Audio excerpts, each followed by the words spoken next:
we need to have the conversation about angry, violent, weird women who pander to communism and Islamism. We've got to start having that really, really uncomfortable conversation, and it gets worse, and this is why we must have that chat. Men, typically, who fall for happy wife, happy life, when they see that monster, they're going to go, oh, what have I done? But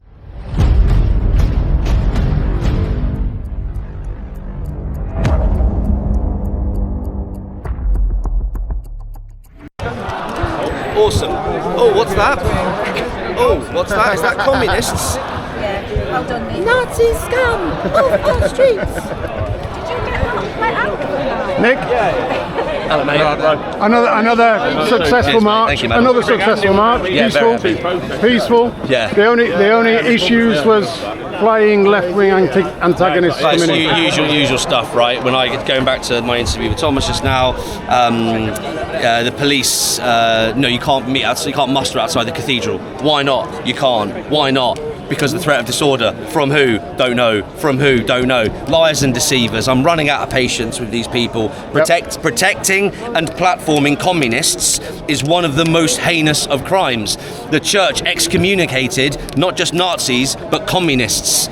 Priests can do that, if they know, say there's a communist hanging out in one of the parishes. Pull you to one side, son. I'm going to tell you to pull your pants up. You're not receiving communion. You're a communist. I know. I've seen your social media profile. So look, this is where we have to travel back so far in history to understand, because we've been lied to for so very long. These people are left-wing extremists. They are a mixture of communists and Islamofascists, and they're going home. That's it. The police are giving them airtime. I mean, why are they even allowed at street level? Why weren't we allowed to muster at the cathedral? Disorder. What do you mean disorder? Disorder. What do you mean? It's nonsense. There was extra to it. They were just running about all over the place, and the police couldn't hold them. Sure. Couldn't control them at all. Sure. And that's why there was all of them jumping in from all over the place. Yeah. Coming at us. It's yeah. Your march, peaceful, successful, superb. No issues from the police.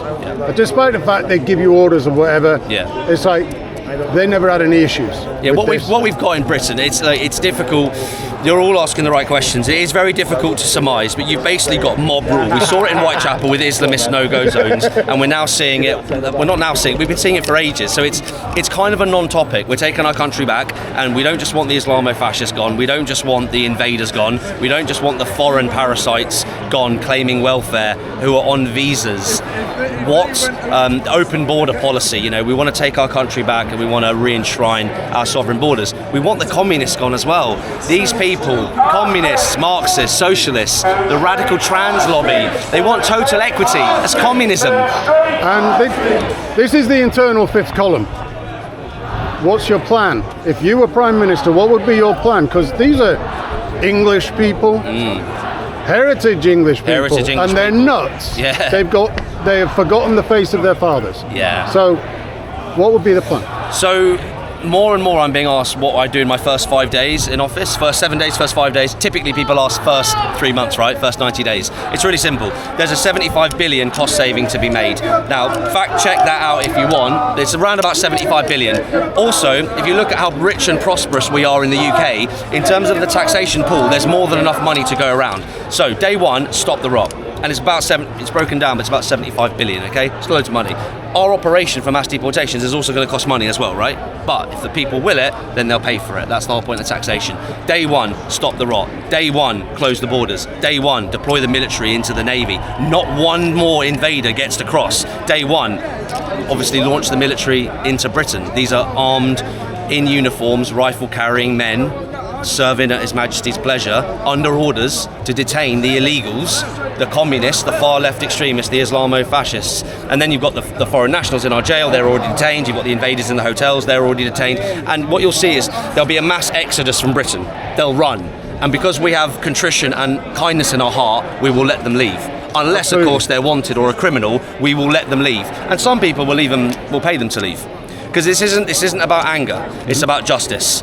And somewhere along the line, when Britain and our citizens turned our back on God, we forgot about, when we talk about Western civilization, we talk about what built us and where our heritage comes. We love to talk about culture and heritage and where we've come from. And it's Christianity. It's either the one true faith or it's not. It's either the one true religion or it's not. Where we came from, morals, codes, ethics, values, purpose, everything.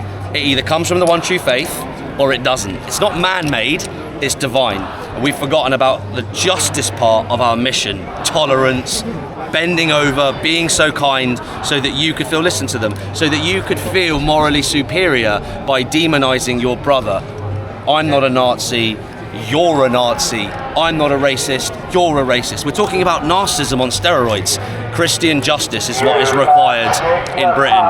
That's why we're going to reinstate Christianity back into the heart of government. Along with stoic masculinity. It's one and the same thing, right?